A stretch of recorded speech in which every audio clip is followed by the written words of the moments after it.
Hey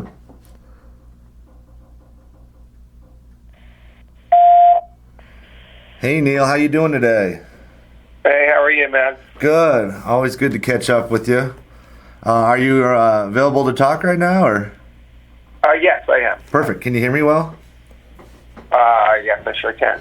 So I guess just to get into it, with Circles Around the Sun, was that consciously always had an open-ended thing to it when it happened in 2015, or was it supposed to be a one-off that kind of just kept going?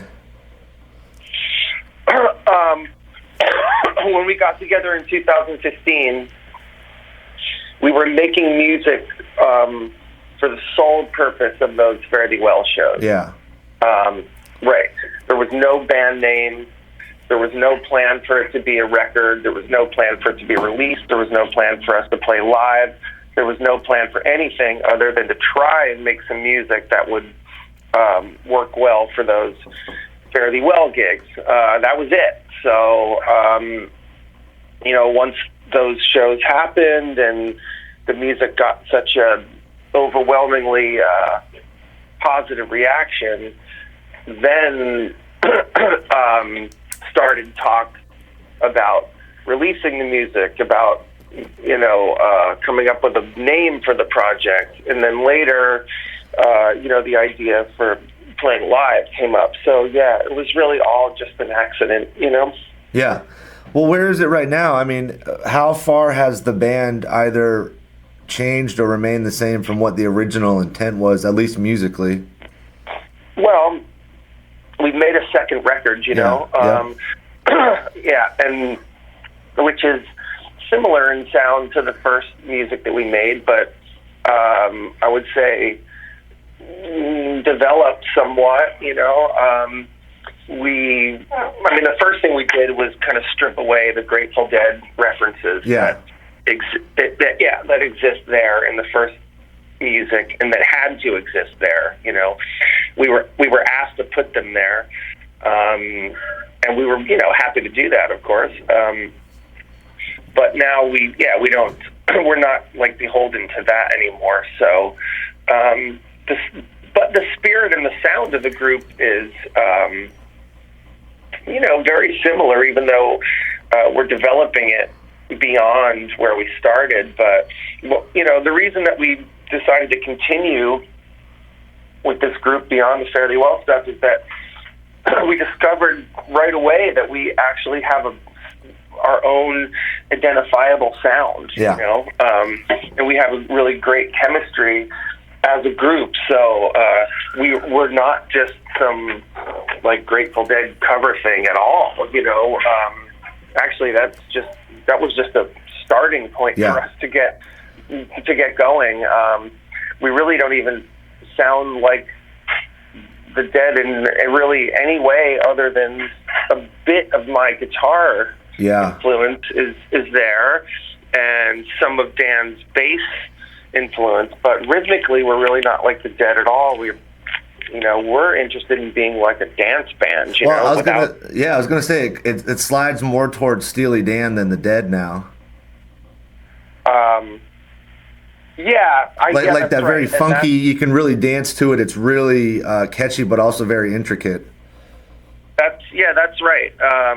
That's right, and a lot of that comes from Adam. And we're not. We're more groove oriented. We're not that. Well, we have long jams for sure, but the main purpose, at least for me, with Circles is to get people to dance. Especially because we're just an instrumental band. We don't have lyrics and vocals to make the night interesting. So it's all rhythmic for me, and I don't know. It interests me too because I'd always been a singer-songwriter and involved with song bands, and never something that was was rhythmically centered. So it's really fun and interesting for me to see people dancing at a show that I'm playing, because it was never the case before. I mean, it's definitely it's definitely a part of the CRB identity for sure, but never more so than in Circles. And that's really exciting. I like getting a room moving and keeping it going, and we're using like a lot of our funk influences, some of our krautrock influences, some of our dub influences, Jamaican music that we love, and even some some early like electronic stuff too, and Adam's super into Prince, and we all love P-Funk and that stuff. Not that I'm comparing ourselves to any of that, and the meters, things like that. So it's fun to do. It's fun to create something out of nothing in that way. Yeah. Well, that said, though, with Circles, you also have the CRB and also Hardworking Americans.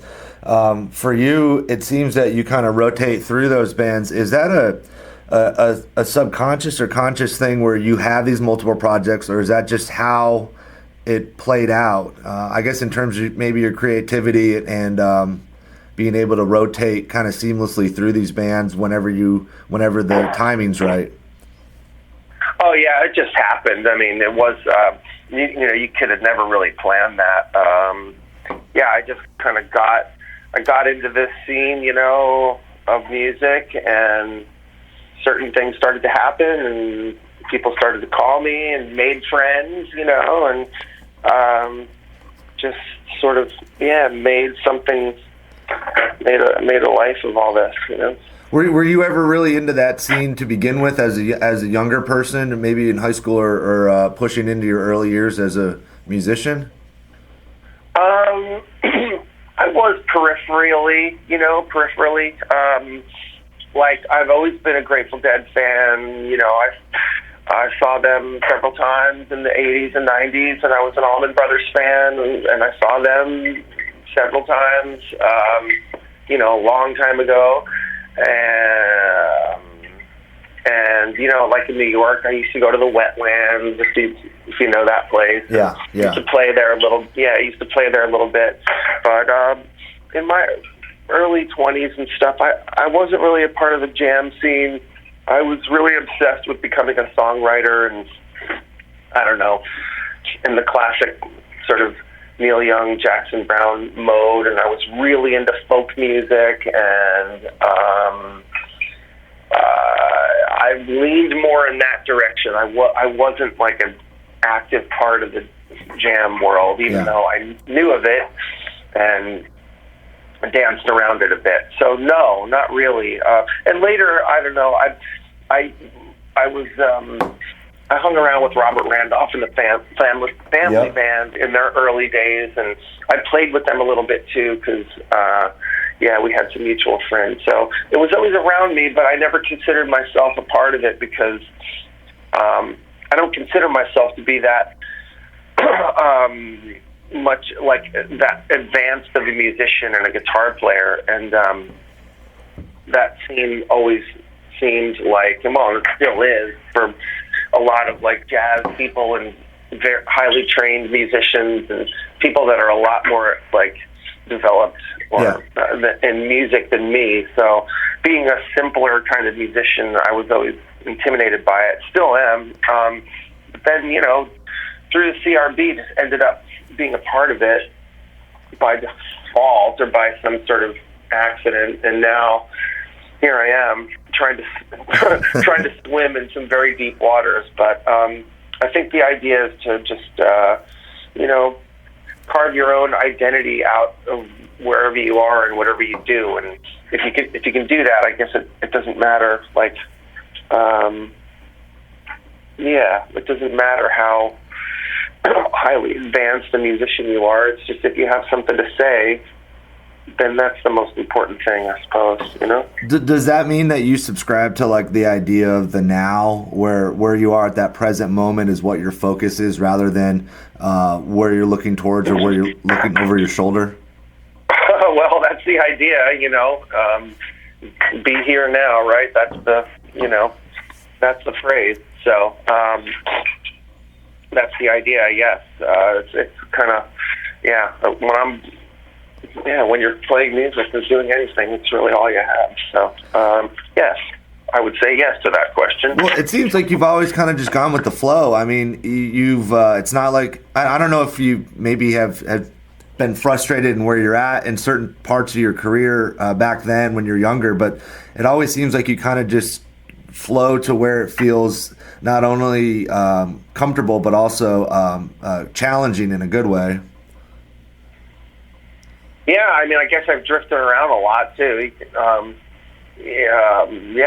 I've just followed my nose, or just followed where, what things led me into, and it's definitely taken me to some interesting places for sure. So yeah, I mean, I've never calculated what I do all that much, Yeah. I just kind of play and just stick with what interests me, and it leads where it does. Yeah. But I guess it's really never been too far away from. I mean, it's all sort of in the same family of music, I suppose. Some sort of American music, under some large American music umbrella. Well, that said, though, you mentioned that you have had a very large focus, especially early on making it as a songwriter. What do you think of it now when people look at you as like a guitar hero? Well, it just makes me laugh, really. I mean, the honest truth is I only have 3 or 4 decent licks as a guitar player. It's, there's some amount of smoke and mirrors there, really. But it's just how you use what you know. And maybe if anybody can learn anything from me, it's that, how to make very little go a long way.